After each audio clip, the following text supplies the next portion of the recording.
nggak makan seharian lapar. Mungkin udah 2 hari nggak makan, lapar banget pokoknya. Dan buat orang seperti Ibrahim bin Adham, lapar itu bukan Allah nggak baik sama beliau.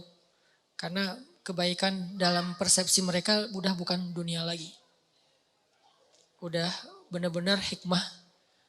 Muridnya yang ngeluh, bukan Ibrahimnya yang ngeluh. Muridnya ngeluh, guru lapar ya gimana ya, kita belum makan, nggak ada bekal apa-apa. Akhirnya kamu punya kertas, punya pulpen, punya sini, ditulis sama Ibrahim. Bismillahirrahmanirrahim, Rabbi syair. Tulisannya syair tapi doa.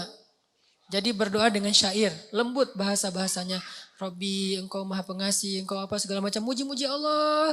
Ujung-ujungnya engkau tidak membiarkan hambamu yang lapar kecuali engkau memberi makan. Jadi kayak kalau kita bikin 1 menit video di Instagram, cuma 2 detik doanya. 58 detik muji-muji Allah. Ini smoothnya doa Ibrahim bin Adham. Kalau kita kan 58 detik doa cuma 2 detik doang yang muji ya. Bismillah, alhamdulillah, ya Allah, panjang gitu kan ya. Kalau Ibrahim bin Adham gak gitu. Bismillah, alhamdulillah, alhamdulillah, alhamdulillah sampai 58 detik, cuma 2 detik terakhir, ya Allah saya lapar. Cuman gitu doang. Dan itu pun diantara pujian-pujian. Persis kayak doanya Nabi Ayub. Rabbi massani yadurru wa anta arhamur rahimin. Langsung habis minta, nggak minta pun cuma bilang, ya Allah saya sakit. Tapi nggak apa-apa, engkau maha pengasih tetap, saya nggak akan mengeluh. Gitu coba bahasa doanya. Kan ini keren banget doanya. Bukan, ya Allah saya sakit, engkau ngelihat gak sih saya sakit udah sekian lama, ya Allah apa maunya engkau ya Allah, saya udah turutin semua maumu, saya udah tahajud, ngeluh ini namanya bukan doa, komplain, demo. Sedangkan Nabi Ayub, ya Allah saya sakit. Tapi enggak, engkau tetap maha pengasih lagi, maha penyayang. Malah pengasih, paling pengasih lagi tuh. Muji ditutup. Jadi kayak enggak enak mau ngomong saya sakit, langsung ditutup dengan kalimat pujian. Itu Ayub. Sehingga Allah ngedengerin doa Ayub, langsung Allah mengatakan, ni'mal abd. Itu hambaku yang keren banget kata Allah. Ni'ma itu keren. Ni'ma itu baik banget. Langsung Allah sembuhkan saat itu juga. Kenapa? Bagus cara komunikasinya dengan Allah. Selain yakin, bahasanya juga enak ke Allah. Allah itu kan maha mulia, elegan banget. Jadi jangan sampai kita komunikasi sama Allah itu bahasa-bahasa yang di jalan.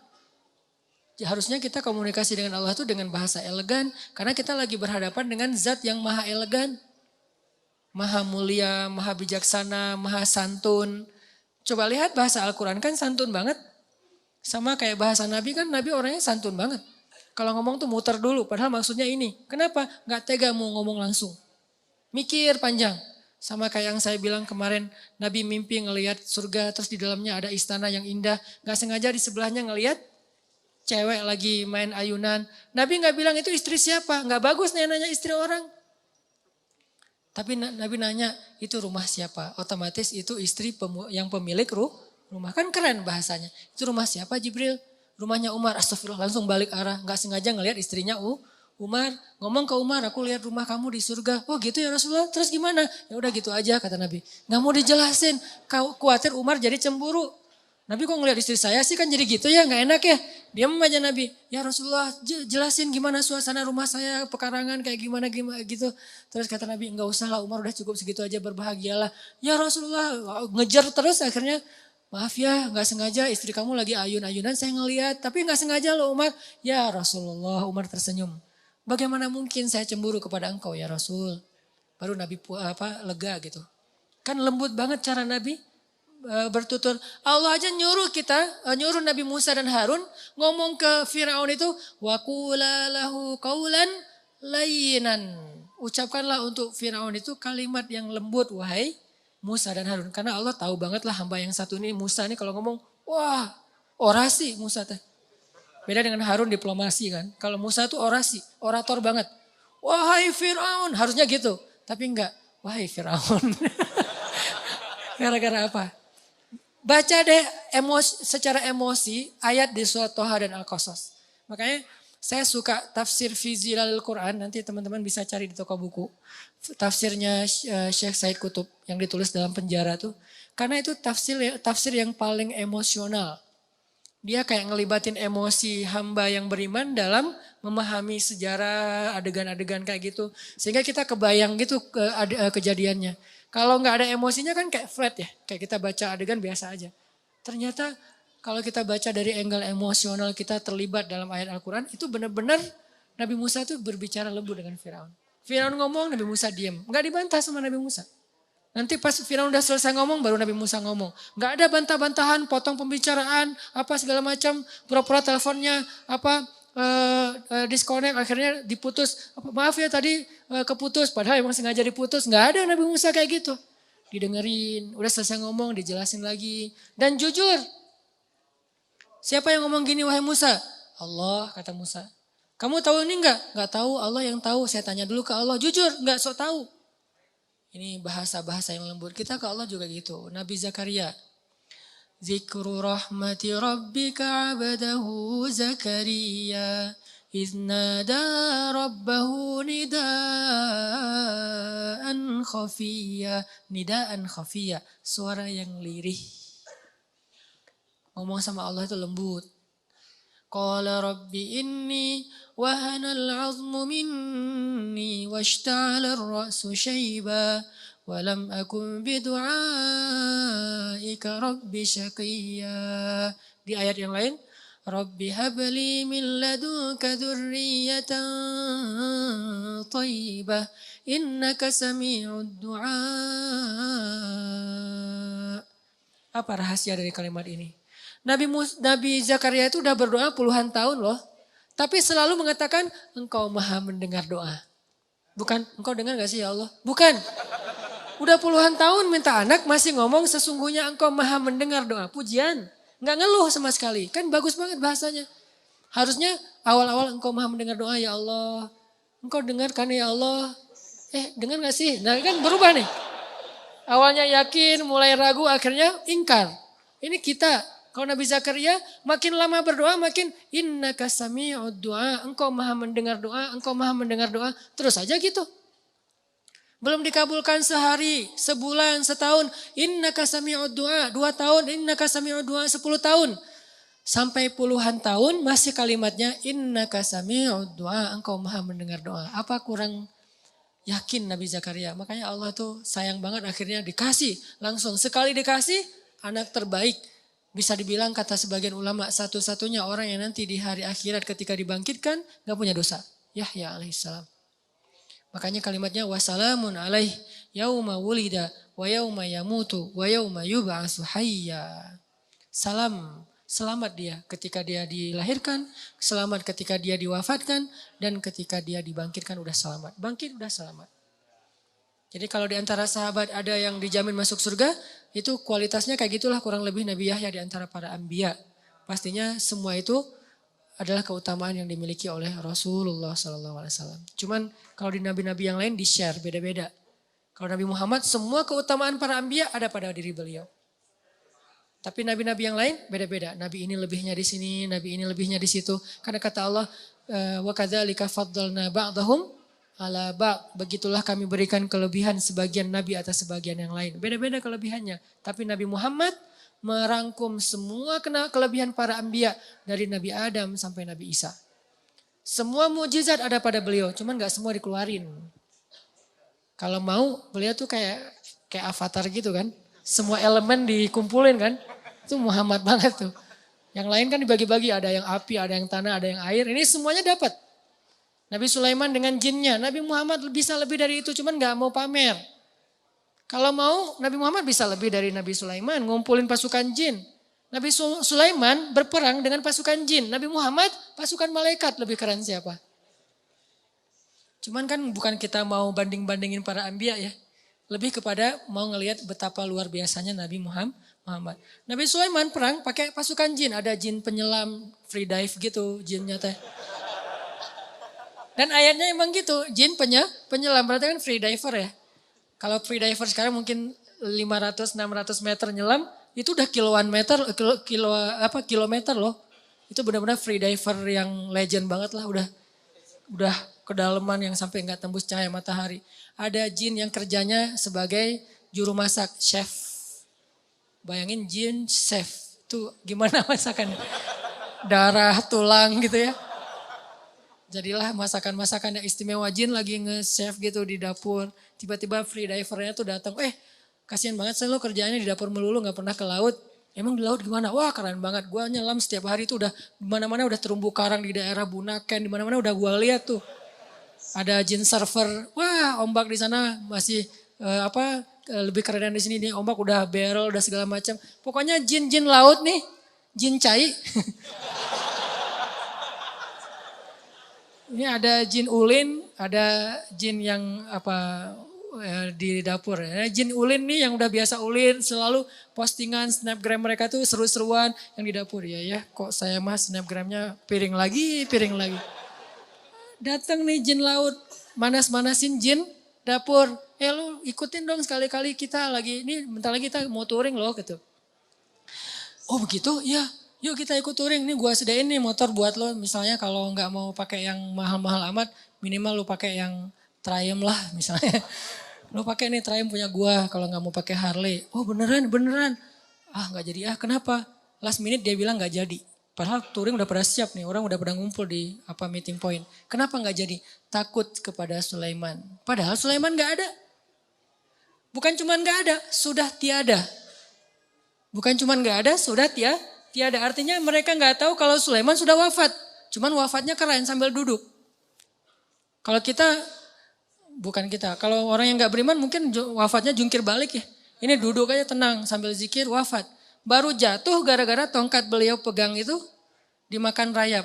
Dan kira-kira berapa lama buat rayap butuh waktu untuk merusak tongkat. Dan itu tongkat warisan para nabi, berarti tongkat yang kayunya bagus. Beberapa hari kan? Atau mungkin beberapa bulan. Artinya sekian lama itulah jin gak tahu kalau Sulaiman udah wafat. Terus gimana jin mengatakan tahu hal yang gaib? Sulaiman di sebelah mereka aja gak tahu kalau wafat. Kemungkinannya adalah bohong saja. Gak mungkin jin tahu. Kalau dia tahu yang gaib, dia pasti tahu Sulaiman sudah wafat. Ini jin. Nabi Muhammad pasukannya malaikat. Kalau Nabi Sulaiman lalu lalang jin keluar masuk ke istana beliau. Nabi Muhammad malaikat keluar masuk ke masjid beliau. Dan bukan malaikat biasa. Zumirratin, malaikat yang paling wibawa, paling karismatik, malaikat paling diseganin di langit. Kalau dia lewat semua malaikat pada diem. Ada yang lewat, siapa? Jibril. Kalau Jibril udah lewat, diam semuanya. Kenapa? Wibawanya Jibril. Kalau Jibril ngomong, malaikat pada nunduk semuanya. Wibawanya Jibril. Malaikat sekeren ini, teman mainnya Rasulullah SAW. Soulmate-an berdua. Sampai kalau Jibril gak datang, Nabi Muhammad sedih. Kemana ya Jibril udah lama gak ngopi bareng. Ngeliat ke langit, Jibril kemana ya? Mau ditelepon gak punya nomornya. Karena gak ada telepon dulu. Doa aja ya Allah mana Jibril. Jibril juga di langit. Aduh pengen banget ketemu Nabi Muhammad nih di bawah gimana ya gak bisa turun. Kenapa? Wa ma natanazzalu illa bi amri rabbik. Asbabun nuzul ayat itu di surat Maryam. Kami tidak turun Muhammad kecuali perintah Allah. Pengen sih turun cuma belum ada perintah jadi gak bisa. Walaupun malaikat itu emosional, punya perasaan, tapi nggak bisa menurutkan perasaannya kecuali dengan sami'na wa ta'ana. Jibril pengen turun, Muhammad pengen ketemu. Sama-sama kangen nih, bayangin kangennya dengan manusia dengan malaikat. Kan keren banget. Malaikat aja kangen sama Nabi. Kita nggak ada yang ngangenin. Aduh. Ini malaikat aja kangen. Kan keren banget akses 4G-nya ya. Pas Jibril turun, wah Jibril, wah Rasulullah, slow motion. Akhirnya Nabi nanya Jibril kemana aja, kok nggak pernah ketemu udah beberapa hari. Ya Rasulullah saya juga kangen. Tapi kata Allah, wa ma natanazzalu illa bi amri rabbik. Kami tidak turun kecuali dengan perintah Allah. Akhirnya ditulis syair, bahasa-bahasa yang lembut. Ada sedikit kalimat ya Allah kami lapar. Tapi kecil, ibarat baitnya panjang, cuman setengah bait kami lapar. Sisanya puji-pujian ke Allah. Lalu setelah Ibrahim bin Adham selesai nulis kayak gitu, digulung kertasnya, dikasih ke muridnya, dia bilang, keluarlah dari masjid ini, serahkan kertas ini kepada orang yang pertama kamu temui di luar masjid. Siapa? Pokoknya siapa aja, laki-laki ya, bukan cewek, bahaya kalau cewek. Laki-laki pertama yang kamu temui di luar masjid, keluar tuh. Lagi di jalan di depan masjid tiba-tiba muncul seorang laki-laki lagi bawa bungkusan gitu. Assalamualaikum, waalaikumsalam Pak, ini ada kertas dari siapa? Dari guru saya. Pas dibaca langsung menangis laki-laki itu, diserahkan bungkusan itu, kembalilah kepada gurumu. Pas dibuka adalah 1.000 dinar. Siapa laki-laki itu? Allahu alam. Semudah itu menyelesaikan masalah di antara mereka. Bukan berarti kita berharap sedekah, bukan ya. Ini hanya sebuah inspirasi. Semudah itulah memberi rezeki kepada hamba yang Allah ridhoi. Jadi kalau kita punya 4G ke Allah itu sebetulnya cuma butuh gini doang. Ya Allah. Gitu doang masalahnya. Kadang-kadang gak pakai iya, Allah doang. Allah, beres. Kadang-kadang gak pakai Allah, cuman ahad. Belum jelas kan? Cuman satu. Tapi bukan dalam masa kampanye ya. Satu, itu langsung Allah beri pertolongan. Kan Bilal itu gak ngomong, ya Allah tolonglah saya lagi disiksa nih. Allah lihat nih bekas-bekas siksaan. Gak ada. Cuman satu kata pendek loh. Kalau kita kan doanya tuh udah buka baju dan tunjukin ya Allah nih lihat nih saya lukanya banyak nih apa segala macam. Pokoknya udah lebay banget lah kalau kita berdoa ya. Sahabat doanya gak lebay, lembut. Ahadun ahad, ahadun ahad. Langsung saat itu juga ditolong sama Allah. Mana Ustadz ditolong kan berbulan-bulan Bilal disiksa. Emangnya pertolongannya itu hanya dengan dibeli oleh Abu Bakar dan dimerdekakan? Salah paham lagi nih. Pertolongan pertama Allah kalau hambanya lagi UGD. Bukan dibikin langsung sembuh. Tapi dikuatkan hatinya dengan kesabaran. Itulah pertolongan pertama. Bilal ketika disiksa. Allah gak langsung nolong Bilal dengan cara dibeli sama Abu Bakar di hari yang sama. Hari ini disiksa, hari ini dibeli, hari ini dibebasin. Itu gak keren ceritanya. Gak ada kelihatan kesan Bilal sabar. Terus gak jadi cerita yang melegenda kan. Kalau cuman hari itu disiksa, hari itu dibeli, hari itu dibebasin. Gak akan melegenda nama Bilal. Dia melegenda karena lama disiksa. Karena hampir orang itu nggak yakin Bilal akan bertahan. Dan ketika Bilal disiksa, hari itu juga Allah mengutus Jibril dan Allah menyuruh Jibril untuk menguatkan hati Bilal. Kayak disupport banget Bilal semua. Jadi ibarat Bilal didorong, Jibril yang nahan di belakang. Jadi badan Bilal tuh nggak perlu pakai tenaga, pasrah aja. Kayak kita lagi tawaf puncak tawaf ifadah tuh. Di Ka'bah, kalau lagi tawaf ifadah, kita tawaf tuh gak perlu melangkah. Berdiri aja, muter sendiri. Saking padatnya Ka'bah, berdiri aja. Saya dulu waktu masih haji itu, tawaf ifadah pas pulang habis jamarah pertama langsung tawaf ifadah. Itu rapat banget, saking rapatnya gak perlu gerak. Begini aja, tidur juga gak masalah. Tidur tiba-tiba udah 21 putaran, 3 kali tawaf gitu ya. Oh berapa ini udah putarannya, ngelihat jam udah 2 jam ternyata. Tidur aja tuh muter. Saking luar biasanya, gitulah Allah membackup Bilal ketika disakiti oleh Umayyah bin Khalaf, hatinya langsung ditahan oleh Allah supaya dia bersabar. Sehingga ketika Umayyah bin Khalaf menyiksa Bilal, Umayyah itu pengen pamer. Makanya dia live streaming. Ada yang nge-shoot live streaming di YouTube, di Instagram, di FB, di mana-mana pokoknya live streaming. Mengundang TV-TV lokal dan nasional pokoknya. Setiap jadwal Bilal disiksa itu semua TV itu siaran langsung. Beberapa tayangan yang lain, film, Hollywood, bola, Piala Dunia, sepi penonton. Ratingnya yang ini paling tinggi. Benar-benar siksaan Bilal itu ratingnya paling tinggi. Yang nonton pada komen. Ada yang komen gini, kasihan ya gitu. Terus yang lain komen juga, siapa? Maksudnya kasihan ke siapa nih? Ke Bilal atau ke Umayyah? Yang ketiga membalas Umayyah, bukan Bilal. Kenapa malah kasihan kepada Umayyah? Karena yang terlihat tersiksa justru Umayyah, bukan Bilal. Jadi Bilal disiksa, tetapi yang kelihatan wajah tersiksa justru Umayyah. Capek nyiksa Bilal. Bilal biasa-biasa aja. Ahadun ahad, ahadun ahad. Umayyah, aduh kok gini ya, capek banget sih nyiksa dia. Jadi orang justru kasihan kepada Umayyah, bukan kepada Bilal. Kenapa bisa kayak gitu? Karena Allah menolong Bilal dengan ahadun ahad. Dan Allah tidak menolong Bilal dengan ujuk-ujuk langsung datang Abu Bakar. Enggak, dengan dikuatkan hatinya. Setelah sekian lama dikuatkan hatinya, akhirnya pertolongan kedua pun datang. Setelah pertolongan hati baru pertolongan dengan solusi konkret. Yaitu Abu Bakar datang dan membebaskan Bilal.